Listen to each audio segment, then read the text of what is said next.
누구는 육교 밑에서 인생을 배우고 누구는 어린아이에게서 인생을 배운다고 한다. 그런 의미에서 보자면 나는 나무에게서 인생을 배웠다. 30년간 나무의사로 일해온 우종영 작가님의 말씀인데요. 예나의 다락방 라디오 오늘은 나무의사 우종영 작가님의 나는 나무처럼 살고 싶다 들려드립니다. 제가 숲과 나무를 좋아하다 보니 그동안 나무 수업, 야생의 위로, 나는 나무에게서 인생을 배웠다 등 비슷한 느낌의 책을 여러 번 소개했었는데요. 초봄 연두빛에서 점점 푸르름을 더해가는 5월의 나무들을 보며 또 한 번 나무에 관한 책을 골라보았습니다. 이 책은 지난번 들려드렸던 우종영 작가님의 나는 나무에게서 인생을 배웠다 보다 훨씬 더 먼저 나온 책인데요. 지난 2001년, 그러니까 20년 전에 첫 출간되었고 판매 10만 부를 돌파해 올 초 스페셜 에디션으로 재출간되었습니다. 각 나무 이야기마다 나무들의 사진을 싣고 2021년 현재에 맞게 에피소드들도 조금씩 수정하셨다고 합니다. 우리 곁의 나무들에게서 얻은 귀한 가르침들에 더해 부록으로 식물을 키우고 싶은 사람들이 기본적으로 알아야 할 것들의 실내 식물편을 추가로 보강해서 실었습니다. 오늘은 이 중에서 이 봄날 더욱 눈에 들어오는 나무들을 포함해 5가지 나무 이야기 골라서 들려드립니다. 끝까지 편안하게 들어주세요.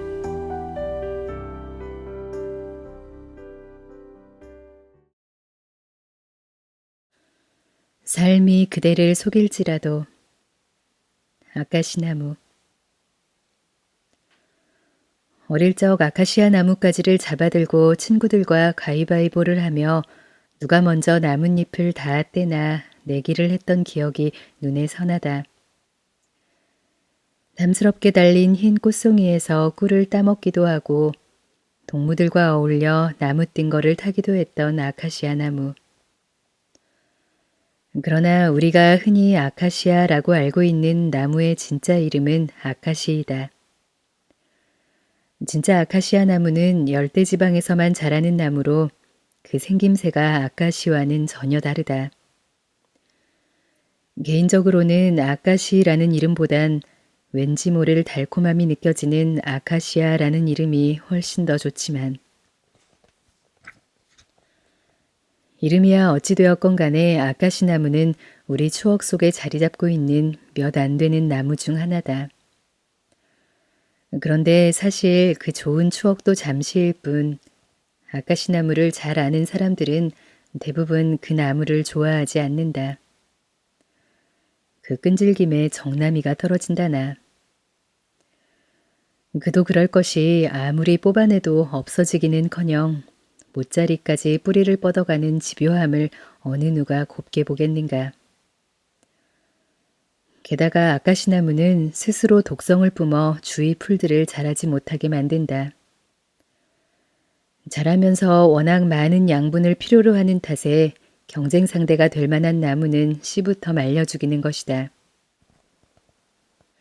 워낙 성장이 빠른 탓에 1960년대에는 황폐화된 산을 빨리 녹화할 목적으로 아카시 나무를 심기도 했는데 그 잔재가 서울 곳곳에 남아있다.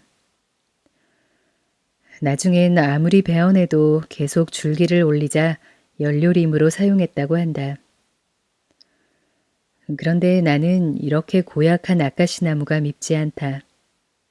오히려 절대 포기할 줄 모르는 그 질긴 생명력을 칭찬해주고 싶다. 막 결혼을 하고 농사일을 시작했을 때였다. 딴에는 잘 알려지지 않은 꽃과 나무들을 사람들에게 선보이겠다며 굳은 다짐을 하고 시작한 일이었는데 3년 만에 망해버렸다. 결혼 전에 중동에 가서 2년 동안 벌어온 돈을 몽땅 쏟아부은 터라 수중에 남은 돈이라곤 한 푼도 없었다. 어떻게 살아야 하나. 아무리 애를 써도 지워지지 않는 상처와 절망을 안고 나는 매일 북한산에 올라갔다. 온몸이 땀에 흠뻑 젖도록 미친 듯 정상에 올라가 수만 번 돌리고 망연자실의 하늘만 바라보길 몇 달. 그러나 산에 올라간다고 해서 마땅한 해결책이 나올 리 만무했다. 갈수록 마음이 답답해지면서 삶에 대한 회의가 극에 달했을 무렵 북한산 정상에 서 있는데 그냥 이대로 죽고 싶다는 생각이 들었다. 이대로 산에 묻히면 지금 느끼는 고통도 사라지겠지. 더 살면 뭐 하겠어. 구차하게 사느니 여기서 죽어버리는 게 나을지도 몰라. 그 뒤 아내와 힘을 합해 화원을 열어 고비를 넘기긴 했지만 당시 느꼈던 죽음의 강렬한 유혹은 지금 생각해도 아찔한 기억으로 남아있다. 언젠가 텔레비전에서 토크쇼를 보는데 사회자가 게스트로 출연한 한 연예인에게 물었다. 다음에 태어나면 남자였으면 좋겠어요? 여자였으면 좋겠어요? 그런데 그 질문에 그녀는 화들짝 놀라 이렇게 말했다. 저는 남자로든 여자로든 다시 태어나고 싶다는 생각이 안 드네요. 한 번 사는 것도 이렇게 힘이 드는데 이런 걸 2번이나 하라고요. 저는 사양할래요. 그 말에 웃음을 터뜨리던 대다수의 방청객들은 곧이어 맞아, 맞아 하며 고개를 끄덕였다. 그렇다.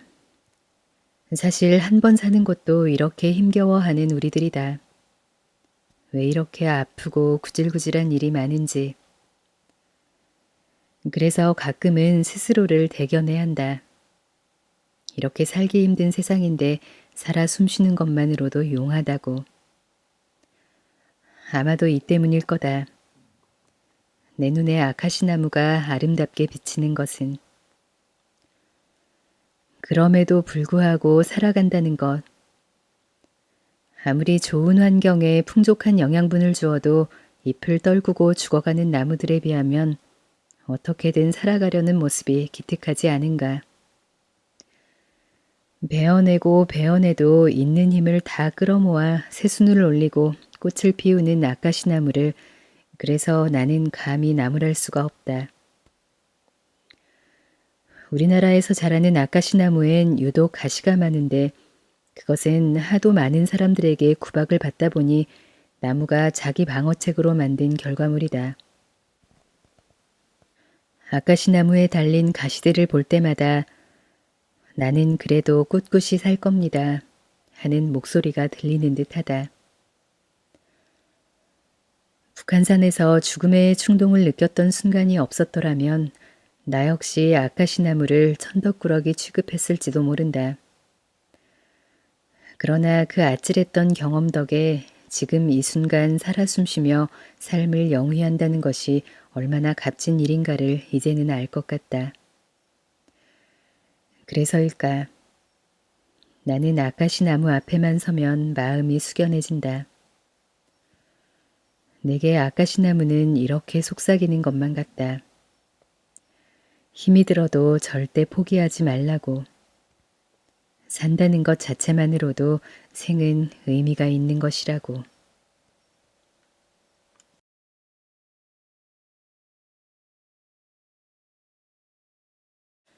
밤새워 연애 편지를 썼었습니다.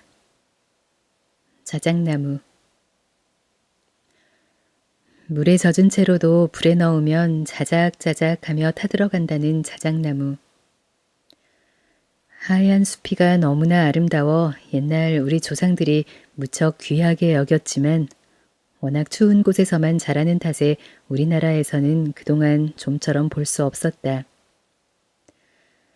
하지만 영화 닥터지바고의 눈부신 설경을 기억하는 사람은 자작나무를 쉽게 떠올릴 수 있을 것이다. 눈이 시릴 만큼 하얗게 펼쳐진 설원 위에 하얀 수피를 입고 하늘로 곧게 뻗은 자작나무 숲을.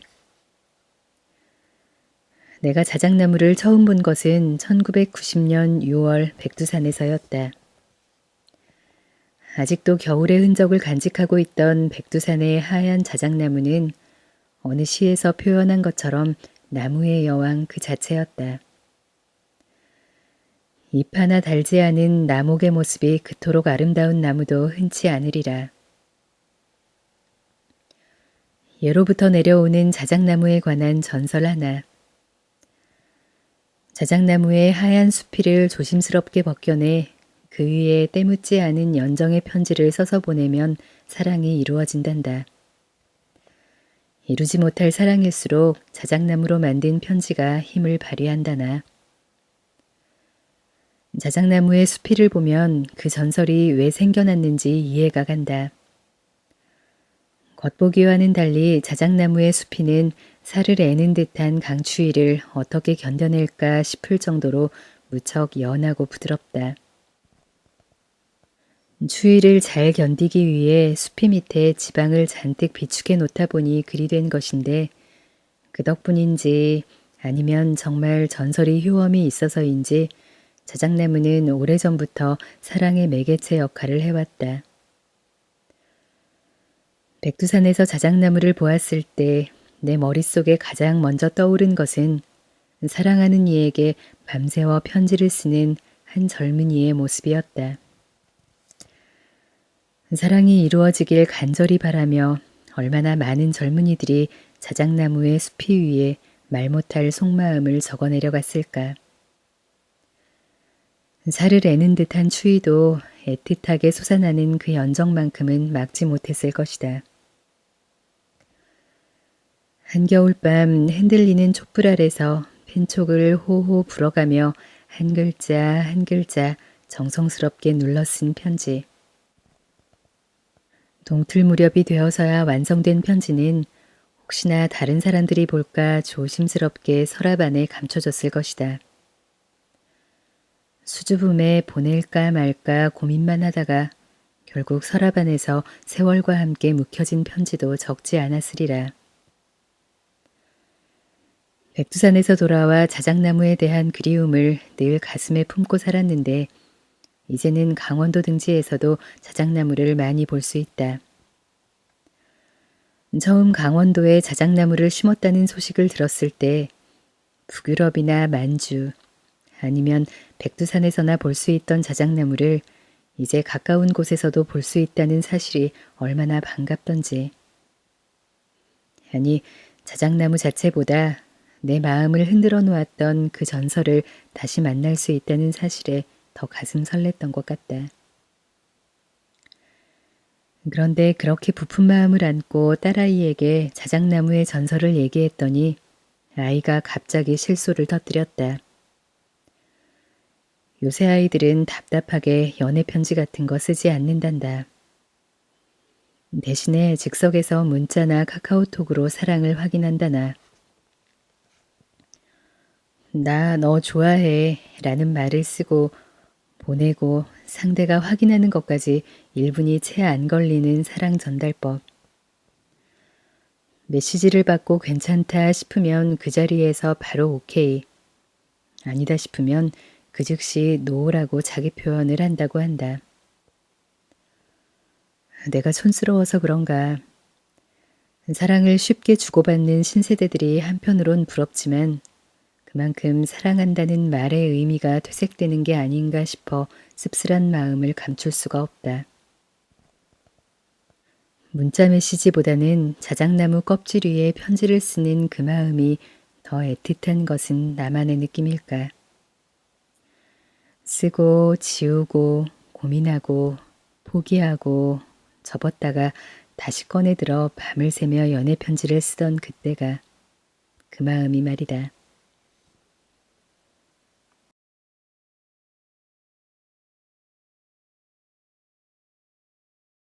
사랑과 상처의 함수관계.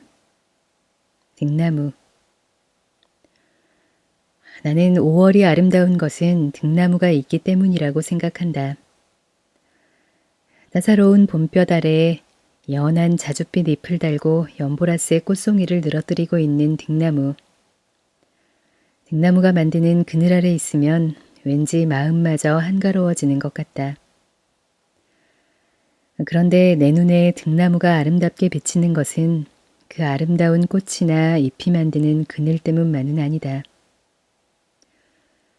넝굴식물인 등나무는 혼자 힘으로는 줄기를 뻗지 못해 두 줄기가 서로 의지하며 자란다.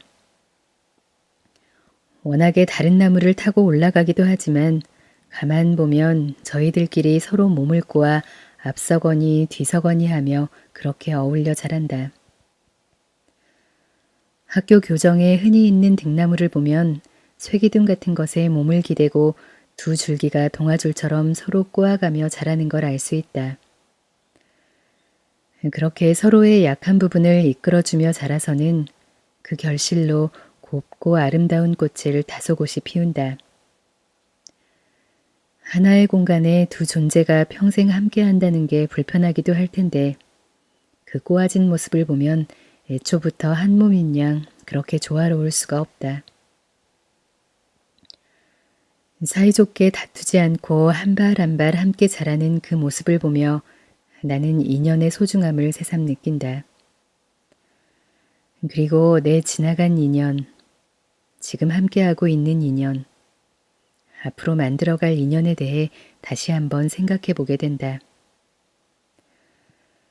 그러나 실제 우리가 살고 있는 현실에서는 인연이라는 것이 그다지 소중하게 여겨지지 않는 것 같다. 아니, 그것의 의미에 대해서 생각조차 않는다고 해야 옳을 것이다. 나는 뉴스나 신문을 보며 새삼 그 사실을 느낀다. 사람과 사람 사이의 인연을 소중하게 생각했더라면 결코 일어나지 않았을 일들이 너무나 많이 등장한다. 홧김에 애인이나 배우자를 죽였다는 소식은 이제 사건 축에도 끼지 못하는 일이 되어버렸다. 한 설문조사 기관에서 주부를 대상으로 경제적 여건이 된다면 이혼하고 싶느냐는 질문을 했더니 85%가 그에 수긍했다고 한다. 물론 그것은 이 땅의 주부들이 그만큼 답답하고 억울한 현실에 처해 있기 때문이겠지만 그래도 안타깝다는 생각이 든다. 사랑해서 서로를 인연으로 삼았기에 결혼까지 했을 거 아닌가. 우리나라 이혼율이 아시아 국가 중 1위라는 통계도 믿기 힘들지만 사실이다. 후회와 상처 주기의 반복. 사랑하기 때문에 오히려 서로를 함부로 대하고 쉽게 상처를 주는 게 지금의 우리들 모습이다. 사랑이 깊으면 깊을수록 왜 상처 주기의 강도도 높아지는 것일까? 어떤 사람들은 그런다. 모르는 남 같으면 그렇게 하겠냐고. 사랑하는 사이이기 때문에 서로의 감정에 솔직하다 보니 그런 게 아니겠냐고. 하지만 상처를 주는 것과 감정에 솔직한 것은 엄연히 다르다. 감정에 솔직해지는 것은 서로 공유하고 나눌 수 있는 부분이지만 상처를 주는 것은 한쪽에서 한쪽으로 향하는 일방통행이다. 그리고 결국 그 상처는 상대를 찌른 만큼 그대로 나에게 되돌아오며 아픈 후회로 남게 된다. 그러나 우리는 그 사실을 종종 잊는다. 그래서 일상에서 나와 인연의 끈을 맺고 있는 이에게 함부로 상처를 주고 헐뜯는다. 타성에 젖어 남들도 다 그렇게 산다며 서로에게 상처를 준 날이 얼마나 될까. 때로는 밉고 때로는 보기 싫을지라도 돌아서면 보고 싶어지는 누군가가 있다는 것. 그게 얼마나 커다란 삶의 축복인가. 삶은 어쩌면 끝없는 인연 맺기의 과정일지도 모른다. 한데 어우러진 채 끊임없이 서로를 타고 올라가는 등나무처럼 말이다. 등나무를 볼 때마다 나는 가끔 내가 맺은 인연들, 그리고 앞으로 맺어갈 인연들에 대해 다시 한번 생각하게 된다. 가깝다는 이유로 오히려 누군가에게 상처를 준 적은 없는지 돌이켜보면서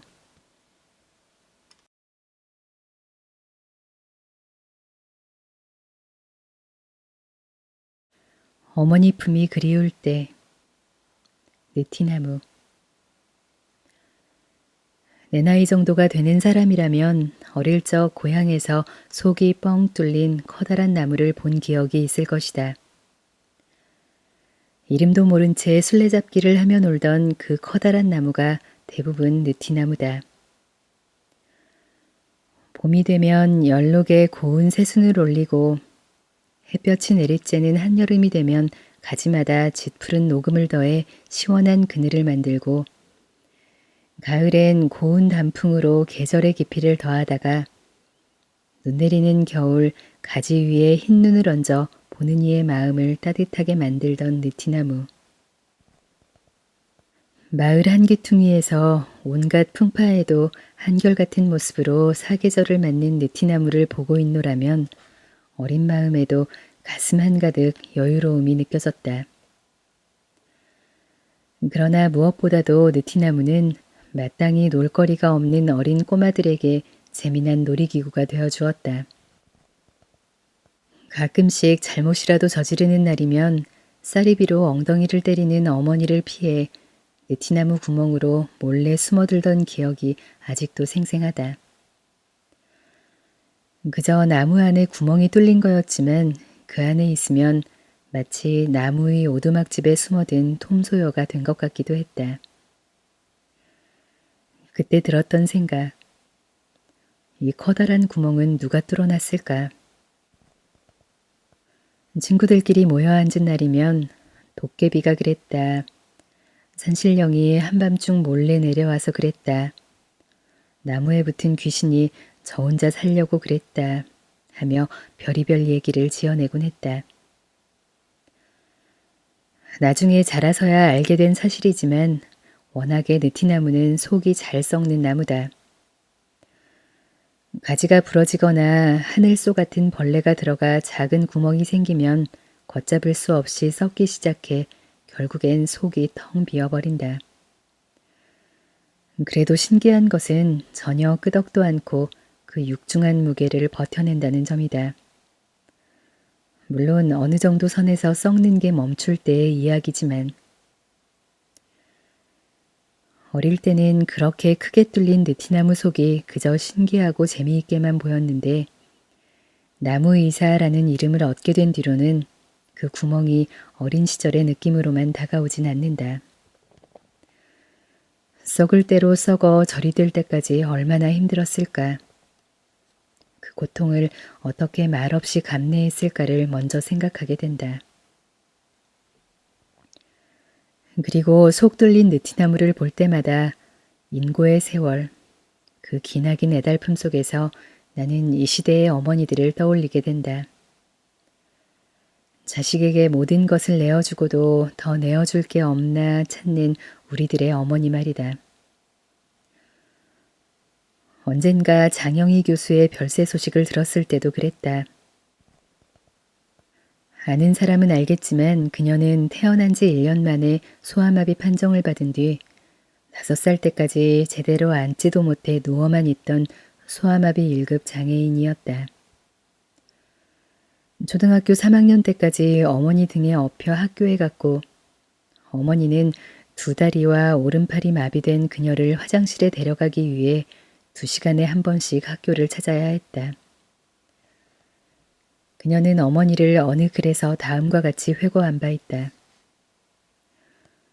기동력 없는 딸이 발붙일 한 뼘의 자리를 마련하기 위해 목숨 걸고 운명에 반항하며 싸운 나의 어머니.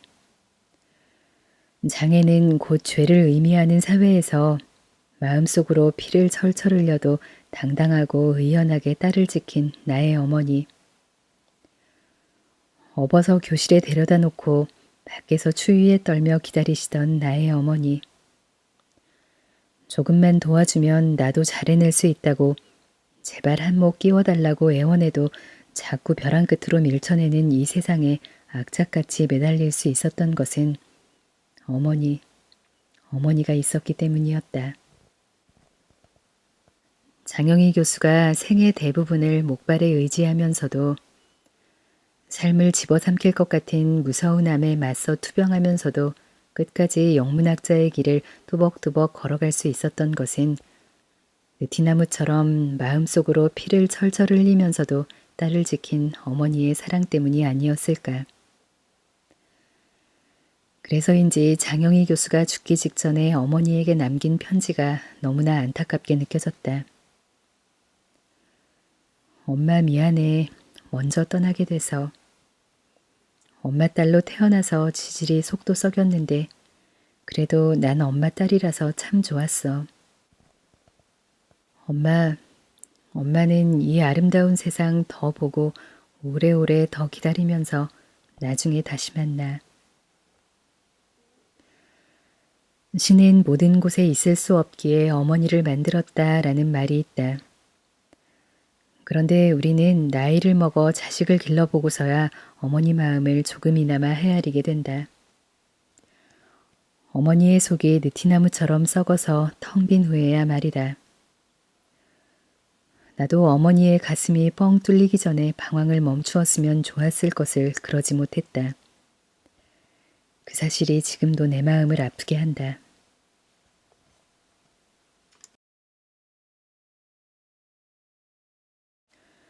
아무도 알아주지 않는 길이라 해도 회양목. 책을 좋아하는 사람이라면 누구나 한 번쯤 그 이름을 들어보았을 헌책마을 헤이온와이. 이제는 전 세계적으로 유명해진 그 마을이 있기까지는 리처드 부스라는 사람의 끈질긴 노력이 숨어 있다. 유달리 책을 사랑했던 그는 1961년 영국 제1의 대학인 옥스퍼드대를 졸업한 뒤 다른 길을 모두 접은 채 고향 헤이온와이에 돌아와 헌책방을 차렸다. 작은 시골 마을에서 헌책방이 되겠냐는 주위의 만류에도 불구하고 그는 뜻을 굽히지 않았다. 그리고 영국뿐 아니라 전 세계를 돌아다니면서 고서를 수집, 책방을 채워나갔다. 그렇게 한 권 두 권 모은 책이 자신의 헌책방을 꽉 채우게 되자 부스는 교회와 소방서 등 마을에 쓰지 않는 건물들을 사들여 거기에다 책을 수집해 놓았다. 그러는 동안 알게 된 책방 주인들과 도서 수집가들이 하나둘 마을에 찾아와 점포를 열었고 그로 인해 헤이온와이에는 점점 더 많은 헌책방들이 들어서게 되었다. 시간이 흐르면서 사람들 사이에선 헤이온와이에 가면 모든 책을 구할 수 있다는 소문이 퍼지기 시작했다. 1988년 헤이온와이에서는 책잔치 헤이축제를 열었다. 매해 5월 마지막 주에 열리는 이 축제는 전 세계적으로 유명해져 이제는 유명한 작가나 도서 수집가, 학자들의 연중 행사가 되어버렸다. 그리고 헤이온와이의 명성이 전 세계에 퍼지면서 벨기에를 비롯해 프랑스, 일본, 독일 등 세계 곳곳에 이와 비슷한 책마을이 생겨나기 시작했다. 책에 유독 관심이 많은 나는 헤이온와이의 얘기를 들을 때마다 리처드 부스라는 사람이 처음 책방을 열었을 때를 상상해 본다. 누가 알아주기는커녕 비웃음마저 들어야 했던 수많은 날들을 보내며 어떻게 한결같은 노력을 기울일 수 있었을까. 헤이 축제가 열리기 시작한 게 1988년이라니 그는 그의 생애를 고서 수집에만 바쳤다 해도 과언이 아니다. 기나긴 시간을 오로지 책 하나만 생각하며 살아간 부스. 그리고 그가 만들어낸 결실. 헤이온와이에 대한 이야기를 들으며 나는 회양목을 생각했다. 영월 동강에 가면 석회암지대를 좋아하는 회양목의 자생지가 있어 그 본연의 모습을 볼 수 있다. 그러나 지금은 나무가 워낙 다듬기 좋은 탓에 어느 정원에서나 많이들 키우고 있다. 너무 흔해져 버린 탓일까. 회양목을 보면 아, 저 나무구나 하고 알아보는 이는 많아도 정작 회양목의 특성에 대해서 제대로 알고 있는 사람은 많지 않다. 그도 그럴 것이 이 나무는 워낙 볼품이 없다. 아무리 크게 자란다고 해도 나무의 직경이 한 뼘을 채 넘지 못하고 키도 짤막하다. 다른 나무 사이에 있으면 그저 소박한 이름 없는 나무 정도로 인식되는 게 사실이다. 그러나 자라는 모습을 알고 나면 관심 없던 사람이라도 한 번쯤 돌아보게 되는 게 바로 회양목이다. 나무의 직경이 한 뼘 정도 되려면 어느 정도의 시간이 필요할까? 한 10년, 길어야 20년. 그러나 회양목이 그 정도의 직경을 가지려면 최소 500년 이상의 시간이 걸린다. 주변에 웬만큼 나무 모양새를 갖춘 회양목이 있다면 최소한 증조부 때부터 뿌리를 내리고 있었다고 생각하면 맞다. 느림보라는 별명이 꼭 어울리는 회양목. 그러나 그렇게 더디게 성장하는 동안 회양목은 그 속을 다지고 또 다져 그 어떤 나무와도 비교할 수 없는 단단함을 지닌다. 더디 자라는 만큼 조직이 치밀하고 균일해져 그 어떤 충격에도 뒤틀리지 않는 견고함을 지니게 되는 것이다. 그리고 이 단단함은 귀한 가치를 지녀 도장을 만드는 훌륭한 재료로 쓰인다. 우리가 흔히 갖고 있는 나무 도장들이 대부분 이 회양목으로 만들어졌다고 생각하면 된다. 그래서 예로부터 선조들은 회양목을 가리켜 도장나무라 불렀다. 하늘 높이 자라서 멋진 그늘을 만드는 나무를 좋아하는 사람들. 하지만 빨리 자라서 크게 가지를 뻗는 속성수일수록 그 속은 단단하지 못하다. 성장하고 꽃 피우는데 모든 것을 소모한 나머지 내실을 다질 여력이 없는 것이다. 그런 나무들은 살아있는 동안에는 사람들의 눈길을 끌지 몰라도 생명이 다하고 나면 흔적도 없이 사라지고 만다. 아무도 알아주지 않지만 긴 시간 더디 자라며 결국엔 그 값어치를 발휘해 단단한 도장으로 쓰이는 회양목. 그리고 헤이온 와이를 전 세계적인 책마을로 만든 부스. 나는 긴 시간 동안 누구도 알아주지 않는 길을 걸었던 그들에게 박수를 보낸다. 당장은 인정받지 못하더라도 자기가 가고자 하는 길을 묵묵히 가는 그 모습이 얼마나 위대하고 멋진가. 그리고 생각해본다. 내 안에는 과연 기나긴 시간 더디면 더딘 대로 그렇게 노력해온 무언가가 있는지를.